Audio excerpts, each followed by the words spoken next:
One of the most overlooked is Wybourne's grandmother and the death of her twin sister.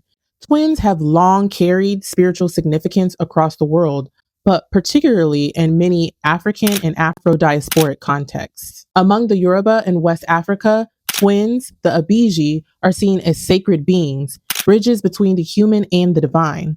In Haitian voodoo, their echo appears as the Marassa, divine twins who embody paradox, balance, and the mystery that two are also one.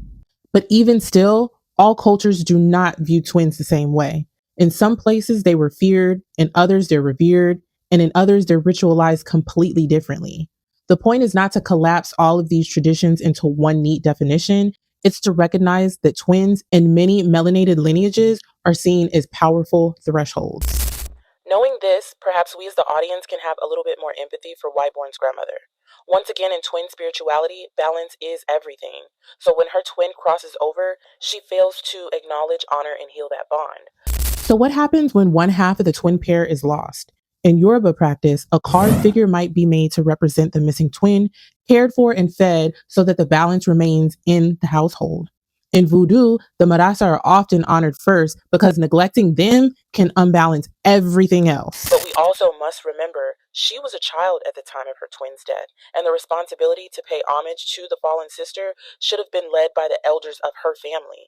But as we know, the Beldam thrives on consuming the energy of neglected children.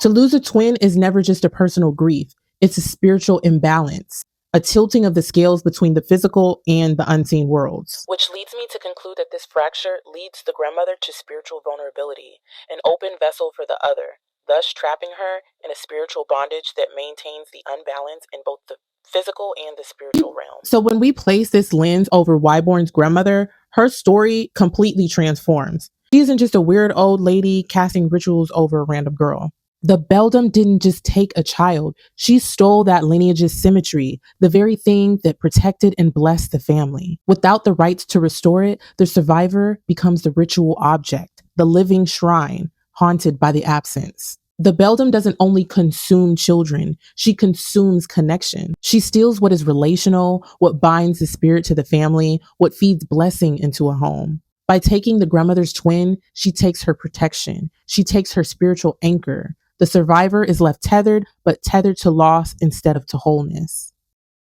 These traditions are very diverse, they're region specific, they're not interchangeable, and they each deserve their own individual respect. But it is very possible and highly likely, in my opinion, the makers of this movie drew inspiration from these kinds of multifaceted symbols.